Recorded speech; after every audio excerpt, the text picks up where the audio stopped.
प्यारे बच्चों, आज के हमारे वीडियो का टॉपिक है वर्ग और वर्गमूल, स्क्वायर एंड स्क्वायर रूट। और भाई यह इस टॉपिक का 7वां पार्ट है। इसके पहले के पार्ट आप हमारी प्लेलिस्ट से देख सकते हो, भाई लिंक डिस्क्रिप्शन में है। इस पार्ट में भाई क्या करेंगे हम कि वर्ग और वर्गमूल पर आधारित विविध प्रश्नों को लेंगे और उन्हें भाई हम शॉर्ट तरीके से कैसे हल कर सकते हैं जानेंगे। अब भाई हमारे पास पहला सवाल है √12 प्लस √12 और भाई इसी प्रकार से आगे वही संख्याएं बार बार रिपीट हो रही हैं।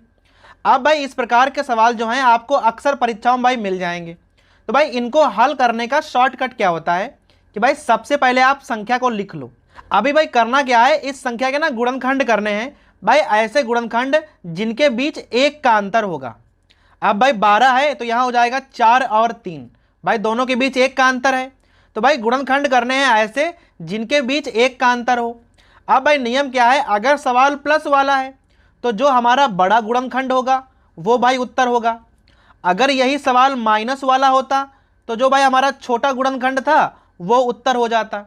तो भाई आपको यहाँ केवल 2 चीज़ देखनी है कि भाई संख्या लिखनी है, गुणनखंड करने हैं जिनके बीच 1 का अंतर हो, प्लस वाले सवाल में बड़ा गुणनखंड उत्तर और भाई माइनस वाले सवाल में छोटा गुणनखंड उत्तर। अब आ जाओ प्रश्न नंबर 2 पे। अब भाई वहां पे संख्या 12 लिखी हुई थी, यहाँ पे है भाई 42, बाकी भाई सवाल उसी प्रकार का है।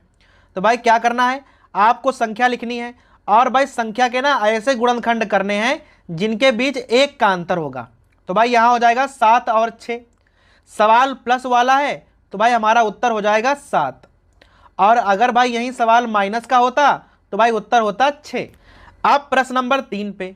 अब भाई देखिए यहाँ सवाल माइनस वाला है और भाई संख्या हमारे पास क्या है, भाई संख्या है 30। तो भाई करना क्या है, 30 के ना गुणनखंड करने हैं जिनके बीच 1 का अंतर होगा।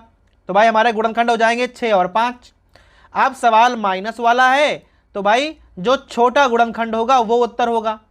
अगर यही सवाल प्लस वाला होता तो जो हमारा बड़ा गुणनखंड है 6 वह उत्तर होता। अब भाई प्रश्न नंबर 4 पे आ जाओ।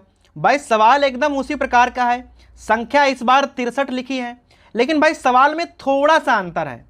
अब भाई क्या है कि 63 के साथ हर बार जो संख्या 2 है वह गुणा में लिखी हुई है।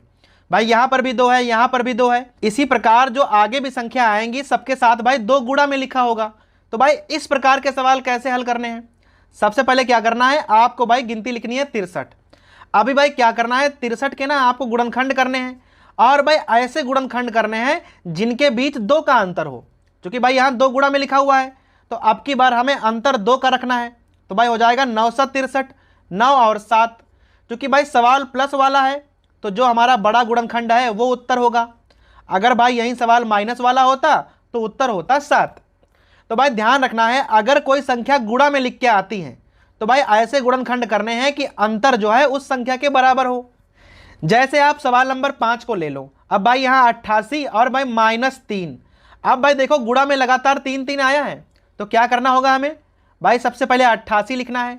अब 88 के गुणनखंड करने हैं ऐसे जिनके बीच 3 का अंतर हो। तो भाई कर लो, 11 8 88, यहाँ 3 का अंतर है। अभी भाई सवाल माइनस वाला है तो उत्तर हमारा क्या हो जाएगा, उत्तर हो जाएगा 8, छोटा वाला गुणनखंड। अगर यही सवाल प्लस वाला होता तो जो बड़ा गुणनखंड है वो हमारा उत्तर होता। अब आ जाओ प्रश्न नंबर 6 पे। भाई ये सवाल कुछ अलग प्रकार का सवाल है। यहाँ लिखा है भाई 7 + 4 √3 का ना हमें वर्गमूल निकालना है। अब भाई ये सवाल बेस्ड होते हैं सूत्र a + b का होल स्क्वायर पे। भाई सूत्र क्या होता है, a² + b² + 2ab।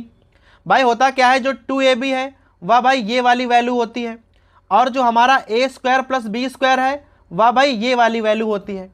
अभी हमें a और b के मान एकदम फिट करने होते हैं। अब भाई यहाँ से अगर आप ab का मान निकालोगे तो भाई यहाँ 2 से भाग कर दो तो आ जाएगा 2 √3। और भाई अगर आप मान निकालोगे a² + b² का तो भाई उसका मान हो जाएगा 7। अभी यहाँ से ना आपको a और b के मान इसमें फिट कर देने हैं। अब भाई अगर यहाँ से आप a का मान 2 ले लो और भाई b का मान ले लो √3, तो भाई गुणनफल ये आ जाएगा।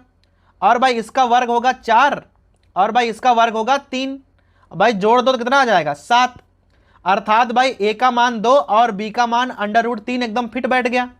तो भाई हमारा उत्तर क्या हो जाएगा, 2 + √3। और अगर भाई यही सवाल माइनस में होता तो भाई हमारा आंसर आता 2 माइनस अंडर रूट 3। अब भाई आ जाओ 7वें प्रश्न पे। भाई यह सवाल भी पिछले सवाल की तरह है। तो भाई सबसे पहले क्या करना है, हमें लिखना है a प्लस बी का होल स्क्वायर।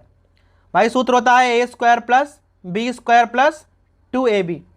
अब भाई सबसे पहले हमें यहाँ से ab का मान निकालना होता है। तो भाई ab हमारा क्या हो जाएगा, भाई ab हो जाएगा अंडर रूट 14। और भाई जो a square plus b square है उसका मान हो जाएगा 9। अभी भाई करना क्या है कि आपको a और b के ऐसे मान लेने हैं कि भाई गुणा करो तो अंडर रूट 14 हो जाए, और भाई स्क्वायर करके जोड़ दो तो आ जाए 9। तो भाई यहाँ से क्या करोगे आप, a का मान ले लो अंडर रूट 7 और भाई b का मान ले लो अंडर रूट 2। अब भाई गुणा करोगे तो क्या आ जाएगा, अंडर रूट 14। भाई इसका वर्ग होगा 7 और भाई इसका वर्ग होगा 2, जोड़ोगे तो आ जाएगा 9। भाई फिट बैठ गया। अगर भाई फिट बैठ गया है तो आप बस देखिए कि संख्या प्लस वाली है, तो भाई हमारा वर्गमूल क्या हो जाएगा, under root 7 plus under root 2।